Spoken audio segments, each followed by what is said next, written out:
Hey y'all, welcome to Horrible Gaming. My name is Nora and on today's video we are building a haunted library. As we get started today, I'd appreciate if you'd hit that like, subscribe, and notify button. If you want to see more content like this in the future, it really does help me out. So I have been working really hard lately on trying to get some of the interiors done on different premium shop skins that we have gotten in the past and obviously lately too. So today we are actually going to be working in the spooky castle that we got a few months ago in the premium shop. Now, if you're someone needing some inspiration for this castle skin, I will have both the Forgotten Lands tour that I just did of my biome linked in the video's description, but also the speed build too. Now, I'm actually planning to redo my Forgotten Lands in the coming weeks. I really want to go with a fresh new layout since I've already done the Halloween theme, and today's speed build is going to kind of help kickstart that new theme that I'm planning to do. Now, in today's video, I am working with the smallest room that you can get in Disney Dreamlight Valley, and we're going to hide all the doorways with the royal bookcase.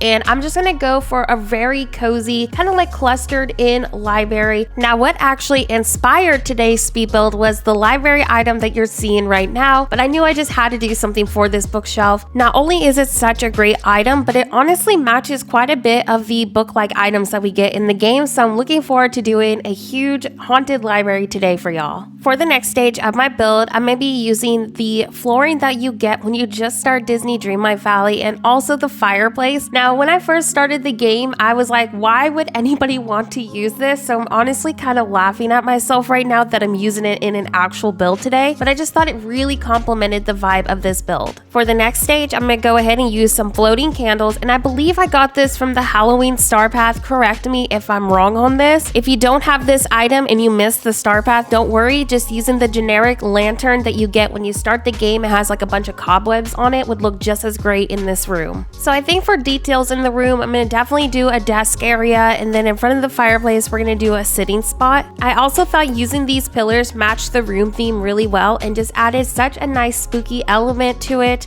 So far, I think the build is really coming together, and I think the purple tones just really enhance the build. It kind of softens up all the browns that we're using without it being too overpowering. And since I really want to continue the pop of colors throughout the room, I think I'm going to go ahead and add some more book clusters by the bookshelves. So now that my sitting area is done, we're going to go ahead and continue adding some more details throughout our build. I went ahead and got my desk area a little bit more detailed, and now I'm working on just some more book clutter in front of Jack's bookshelf. To detail the walls a little bit more, since I don't really have that much space, I went with the simple option of using a haunted painting on the left side, and then next to the fireplace, that's actually one of the mirror items you get as a new player. When you first start Disney Dreamlight Valley, like your house is super run down, so I thought that this actually looked really nice with today's build. But I think the room is about to be done. I was trying to use the cobweb ceiling light, but I thought it was just too much competition with the lantern, so I actually ended up removing that in a few seconds. But now I'm just kind of trying to figure out what I want to do next to this fireplace. I was trying to test out the little cat statue, but it was too big for the area, so I actually just settled on the more simple option of just using another book cluster. Anyways, I think the build is almost done. I'm gonna go ahead and just add a couple more details in the areas that need it, but I think that this turned out really nice and complemented the vibe that I was going for. This today has honestly been one of my favorite interior builds that I've done in quite some time.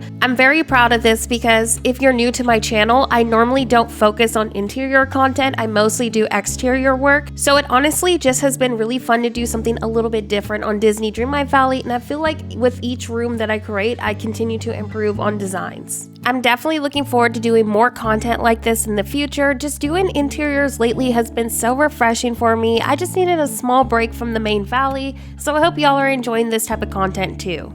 Anyways, before we do the final walkthrough of today's speed build, I do want to give a huge shout out to all of my channel members. Thank you so much for supporting me as a creator. Just your support in general means the world to me. Thank you so much for watching and have a horrible day. I'll see you next video.